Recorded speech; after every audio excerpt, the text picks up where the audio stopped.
Lesson number 14 continuous and discontinuous functions. इस lesson के अंदर हम क्राइटेरिया को सीखेंगे कि किसी फंक्शन को अगर उसका एक्सप्रेशन हमें गिवन है तो हम कैसे चेक करेंगे कि वो किसी पॉइंट के ऊपर कॉन्टिन्यूस है या डिसकॉन्टिन्यूस है। तो ये क्राइटेरिया हमारे पास इस तरह से है, criteria for the existence of limit of a function. तो पहले तो ये होगा कि कॉन्टिन्यूटी या डिसकॉन्टिन्यूटी से पहले हमें ये पता होना चाहिए कि फंक्शन की जो लिमिट है वो भी एग्जिस्ट करती है या नहीं करती। हम लिमिट को इवेल्युएट करना सीख चुके हैं, बट अभी हम ये देखेंगे कि उसकी लिमिट की जो एग्जिस्टेंस का क्राइटेरिया है वो क्या है। सपोज करें हमारे पास एफ ऑफ एक्स है और उसकी लिमिट है एक्स अप्रोच कर रहा है 0 को, और तो इसका मतलब ये होगा कि उसकी लिमिट तब होल्ड करेगी जब उसकी जो लेफ्ट हैंड लिमिट है और जो राइट हैंड लिमिट है वो सेम हो जाए, एक्चुअल लिमिट के इक्वल आ जाए। जैसे यहां पर ये हो सकता है कि लेफ्ट लिमिट इक्वल आ जाए राइट लिमिट के, और वो एक्चुअल लिमिट होगी। फिर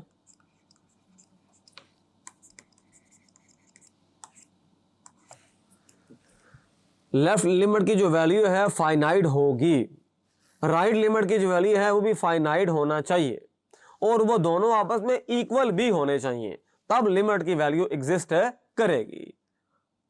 अगर लेफ्ट लिमिट की वैल्यू फाइनाइट है, राइट लिमिट की वैल्यू भी फाइनाइट है, बट दोनों डिफरेंट हैं, तो तब भी लिमिट की वैल्यू एग्जिस्ट नहीं करेगी। दोनों का फाइनाइट होना जरूरी है और दोनों का सेम होना भी जरूरी है। ये बात आपने माइंड में रखनी है। इसका फाइनाइट होना जरूरी है और इसका भी, और दोनों का सेम होना भी जरूरी है। अच्छा, अब डिफाइन करते हैं कंटिन्यूस फंक्शन। ये देखें, a function of is said to be continuous at a number c if and only if the following 3 conditions are satisfied. पहली कंडीशन ये है कि जिस पॉइंट पे आप उस फंक्शन की कंटिन्यूटी चेक कर रहे हैं, फॉर एग्जांपल x = 2 पे चेक कर रहे हैं या 5 पे चेक कर रहे हैं, तो इन जनरल हम कहेंगे वो सी पॉइंट है। तो फंक्शन की जो वैल्यू है उस पॉइंट सी के ऊपर फाइनाइट होनी चाहिए, ये पहली कंडीशन है, डिफाइंड होनी चाहिए। दूसरी कंडीशन ये है कि उस पर्टिकुलर पॉइंट सी के ऊपर उसकी जो लिमिट की वैल्यू है वो भी एग्जिस्ट करती हो, फाइनाइट हो। और तीसरी कंडीशन ये है कि वैल्यू ऑफ फंक्शन इक्वल हो वैल्यू ऑफ ए लिमिट के। ये 3 चीजें हमने माइंड में रखनी है। अगर ये तीनों चीजें, तीनों कंडीशंस अगर किसी फंक्शन केस में ट्रू है वो फंक्शन कॉन्टिन्यूस है। अगर कोई एक कंडीशन भी वैलिड नहीं है तो फंक्शन डिसकंटिन्यूस है। तो जाहिर सी बात है, जो बात मैंने बताई आपको, इफ वन और मोर ऑफ दीज 3 कंडीशन, अगर एक कंडीशन फेल हो जाए या 2 कंडीशन फेल हो जाए या तीनों कंडीशन फेल हो जाए तो फंक्शन डिसकंटिन्यूस होगा। ये देखें, ये ग्राफ है इसका। जब फंक्शन का कोई ग्राफ ड्रा करते हैं तो ब्रेक नहीं होता, तो चल रहा है, वो कंटिन्यूस है। अगर वो ब्रेक हो गया, ये देखें यहां ब्रेक हो गया है, ये मैंने रेड कलर का मार्क किया है, ये ब्रेक हो गया है, तो ये डिसकंटिन्यूस है। A function f is said to be continuous at a number c if and only if the value of function is defined at point c, value of the limit of function is defined at point c, value of function and value of limit both are equal। ये wordings में उसका जो criteria है वो लिखा गया है। कोई ये कंडीशन भी ट्रू नहीं है तो फंक्शन डिसकंटिन्यूस होगा। अच्छा, ये एक्सरसाइज 1.4 है, क्वेश्चन नंबर 1 है। हमने इसमें लेफ्ट हैंड लिमिट और राइट हैंड लिमिट फाइंड करनी है, और फिर जो है वो हम ये देखेंगे कि उसकी लिमिट की वैल्यू भी फाइंड करेंगे। तो बड़ा आसान सवाल है ये। सॉल्यूशन, पहले फाइंड करेंगे लेफ्ट लिमिट। अच्छा, हम एच मेथड यूज करेंगे इसके लिए, जो मैं अभी एक्सप्लेन करता हूं सवाल के अंदर। Limit x approaching to c from left side. Left के लिए हम नेगेटिव का सिंबल अप्लाई करेंगे। Limit x approaching to 1 from left, तो 2x square plus x minus 5 है। अच्छा, अब ये करेंगे put x equal to 1 minus h. Left limit के लिए हमेशा हम पुट किया करेंगे 1 माइनस है एच, लेकिन राइट के लिए पुट क्या करेंगे 1 प्लस है एच। तो जब x अप्रोच करेगा 1 को from left side, h approach कर जाएगा 0 को। ये बात आपने माइंड में रखनी है, ये बिल्कुल सिंपल है। अगर x की वैल्यू 1 है तो x तो है 1 माइनस एच, तो x की वैल्यू 1 है तो 1 माइनस एच, और h उठा के इस तरफ ले आएँ, 1 उधर ले जाएं, 1 माइनस 1 हो जाएगा, तो ये कैंसिल होके हमारे पास है 0 वैल्यू आ जाएगी। h की वैल्यू बहरहाल 0 है। Since x approaching to 1 from left side, h approach कर जाएगा 0 को, तो so limit x approaching to 1 from left side, और ये फंक्शन जो है 2x स्क्वायर प्लस x है फॉर एग्जांपल, और माइनस 5 है, तो यहाँ पर इस तरह से होगा लिमिट h अप्रोचिंग टू 0, और यहाँ पर आप पुट कर देंगे 1 plus H square plus 1 plus H और माइनस 5 कर देंगे। आपने डायरेक्टली पुट कर दिया उसको, यहाँ पर x था तो वो डायरेक्ट पुट हो गया 1 प्लस एच पुट हो गया। ये देखिए पीछे आपने किया हुआ है x equal to 1 minus h, तो यहाँ पर 1 माइनस एच होना चाहिए। Limit h approaching to 0 to 1 minus h square plus 1 minus h minus 5। अब लिमिट पुट कर दे तो बड़ा आसान हो जाएगा, 2 into 1 minus 0 square 1 minus 0 minus 5, तो ये आ जाएगा 2 1 माइनस 0 1 हो जाएगा प्लस 1 माइनस 5, तो ये आ जाएगा 2 प्लस 1 3 3 माइनस 5, तो आंसर आ जाएगा इसका -2। तो इसका मतलब ये हुआ कि value of left limit is equal to -2। Now अब हम राइट लिमिट फाइंड करेंगे।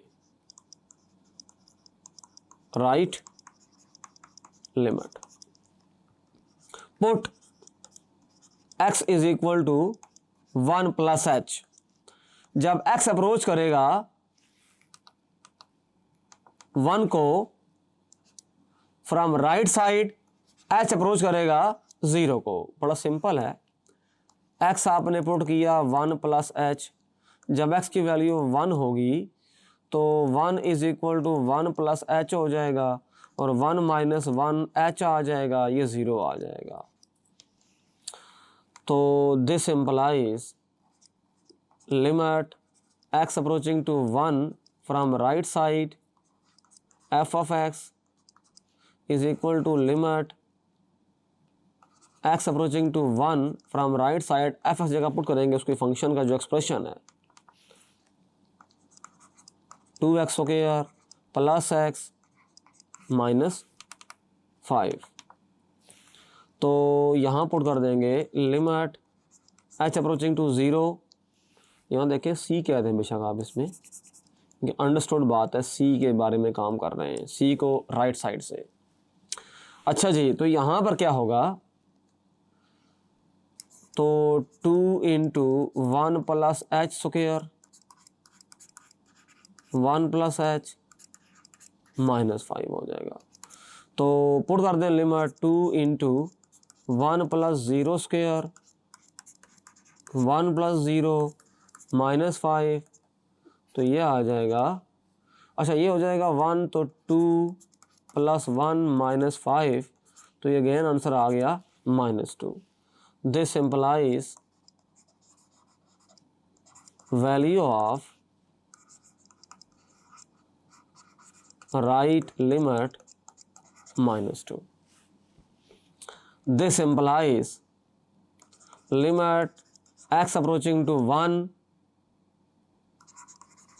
2x² प्लस x माइनस 5, इसकी लिमिट की वैल्यू भी हमारे पास है, एक्चुअल लिमिट के बराबर आ गई, इसको भी -2 ही आना चाहिए। चूँकि लेफ्ट लिमिट की वैल्यू आई -2, फाइनाइट थे, राइट लिमिट की वैल्यू भी आई -2, वो भी फाइनाइट है, तो हम ये रीज़न बता देंगे because left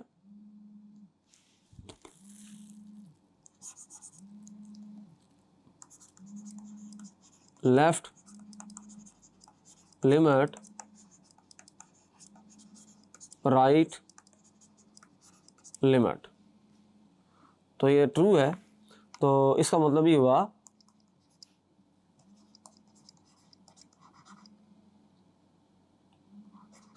actual limit hold, ये होल्ड करती है। अच्छा, इसके अंदर भी यही काम करेंगे। देखिए अब इसका सलूशन बड़ा सिंपल सा है, limit x approaching to c from left side f of x, इसको इक्वल होना चाहिए from right side f of x के। तो limit x approaching to 5 from left side यहाँ पुट कर देंगे x minus 5, limit x approaching to 5 from right side x minus 5 कर दें। अच्छा, हम डिसाइड किया हुआ है हम लोगों ने कि h जो होगा वही होगा, तो यहाँ पुट कर देंगे 5 माइनस h माइनस 5, तो लिमिट h अप्रोचिंग टू 0 यहाँ पुट कर देंगे 5 प्लस h माइनस 5। ये हमने यहाँ पर से किया है because put x equal to 5 minus h for left limit and x equal to 5 plus h for right limit. ये बड़ा सिंपल है। तो अब ये होगा कि यहाँ पर होनी है कुछ कैंसलेशन।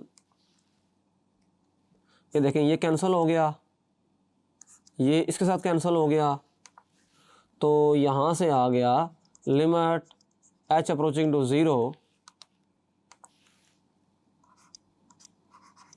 माइनस h, और इधर लिमिट h अप्रोचिंग टू 0 और ये प्लस h। आप देख रहे हैं मॉड है, एब्सोल्यूट वैल्यू है, तो -0 का मॉड इक्वल होना चाहिए 0 का मॉड। इसका आंसर हमारे पास लेफ्ट साइड का भी 0 आ गया, राइट साइड का भी 0 आ गया। इसका मतलब ये हुआ लेफ्ट जो लिमिट है उसकी वैल्यू भी फाइनाइट है, 0 एक फाइनाइट नंबर है, और राइट लिमिट की वैल्यू भी 0 है, फाइनाइट है। तो this implies limit x approaching to 5 x minus 5, इसकी वैल्यू भी हमारे पास 0 आ गई। ये लिमिट एग्जिस्ट करती है और यही इसकी जो एक्चुअल वैल्यू है। यहाँ रीज़न बता दें, because left limit is equal to right limit, ये इक्वल आ गया।